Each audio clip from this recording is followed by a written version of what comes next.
받으면서 유복하게 유년 생활을 보냈지만 1823년 갈로아가 고등학교 루이 르그랑이라는 학교를 들어가면서 불행이 시작됩니다. 자유스러운 성격의 갈로아에게 학교가 너무 엄격하고 너무 수업에 딱딱한 흥미를 잃는 수업에 그만 학교에서 정이 떨어지기 시작합니다. 감옥과 같이 느껴졌다고 해요. 처음에 갈로아는 어머니가 가르쳐준 실력 때문에 2년 동안은 상도 타고 학교 생활에 그런 대로 지날 수 있었지만 점점 그 정치적으로 휘말리는 그런 격동의 세월에서 늘 학교에서 정치 논쟁이 있었고 갈로아는 자유주의적인 사상을 가지고 있었습니다. 16살 때 갈로아가 처음으로 수학을 접하게 되면서 수학에 빠져들기 시작을 합니다.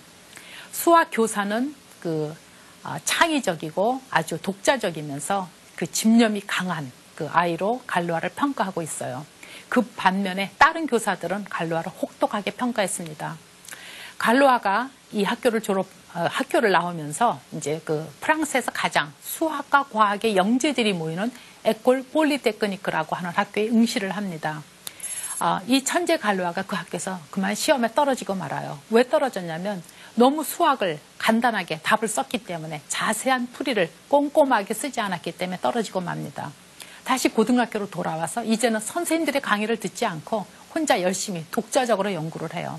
방정식에 대한 아이디어를 이때 얻어서 방정식에 몰두합니다. 다른 교사들은 혹평했지만 수학 교사들만은 갈로아의 천재적인 그 재능을 알아보고 용기를 주었습니다.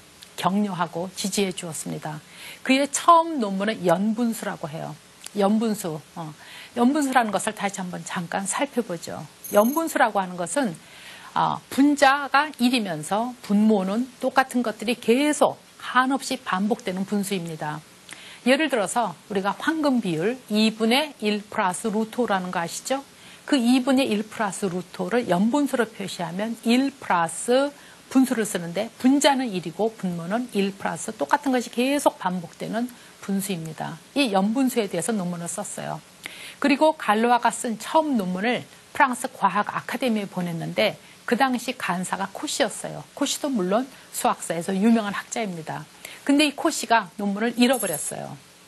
잃어버렸는데 그 당시에 복사물도 없고 손으로 쓴 논문들을 갖다가 놨기 때문에 가지고 있지 않았어요. 마침 아버지가 자살을 합니다. 아버지가 왜 자살을 하게 되느냐면은 그 아버지를 비난하고 인신공격을 하는 많은 사람들이 있었어요. 그 루머에 견디지 못하고 자살을 합니다. 그 아버지의 자살과 더불어서 더 시리에 차고 더 갈로아는 좌절하고 사회에 대해서 비판의식을 더 많이 갖게 됩니다. 이제 두 번째로 또 갈로아가 다시 논문을 쓰기 시작을 합니다.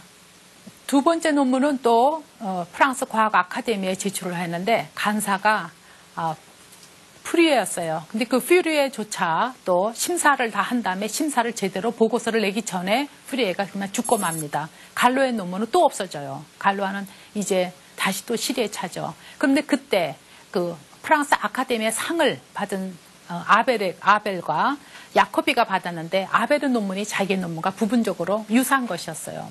여기서 갈로아는 더 사회에 대해서 부정적인 생각을 갖게 됩니다.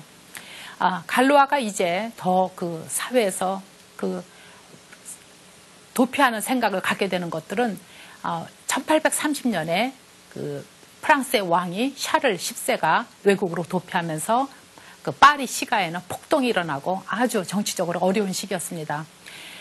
갈로아는 학생들을 데리고 학생 운동을 선도하려고 하니까 그 교장은 문을 폐쇄하고 다시 그 교장에 대한 반박문을 쓰면서 체포됩니다. 갈로아가 두 번에 또 퇴학당하고 체포되고 하면서 격동의 세월을 지나죠. 그래도 수학을 열심히 연구했습니다. 세 번째로 갈로아 이론을 만들어가지고 프랑스 아카데미에 제출을 했는데 그때는 포화순이었습니다. 포화순 분포라고 하는 또 포화순도 유명한 학자였어요. 첫 번째는 코시가 잃어버렸고 두 번째는 퓨리에가 또 죽고 말았고 세 번째 포화송에게 제출했습니다. 그런데 이 갈로아 이론을 심사위원들이 이해하지 못하는 것이었어요. 너무나 시대를 앞서가는 획기적인 것이었어요. 심사위원들이 이해하지 못하니까 연락을 주지 못했어요. 연락을 받지 못하는 갈로아는 또 다시 좌절하고 시리에 차가지고 이제는 수학을 완전히 포기해버리고 맙니다. 그리고 국민군 포병대에 가입을 했어요. 그런데 여성과의 삼각관계를 얽히게 돼요. 그 콜레라가 이제 그 프랑스에 유행을 해가지고 병원에 입원을 하게 되는데 거기에 있는 의사의 딸을 사랑하게 됐다고 하는 일설에 의해서 이 삼각관계가 형성됐다고 하죠. 거기에서 어떤 경찰과 결투를 하게 됩니다. 갈로아가 이제 내일이면 결투하게 되는 시한부 인생을 살게 되죠. 그러면서 마지막 갈로아 이론을 밤을 새도록 논문을 작성합니다. 이 갈로아 이론은 나중에 빛을 보게 되면서 고대 그리스 시대부터 해결하지 못했던 이미각의 삼등분 문제와 원과 같은 면적을 갖는 정사각형의 작도 문제가 불가능하다는 것을 증명하는 데 쓰이기도 합니다. 오늘 이처럼 18, 19세기 위대한 수학자들 가우스와 또 아벨과 갈로아 그들의 삶과 그 수학적인 업적들을 살펴보는 시간을 가졌습니다. 다음 시간에는 무한을 기반으로 하는 현대 수학, 20세기 이후의 수학에 대해서 살펴보는 시간이 되겠습니다.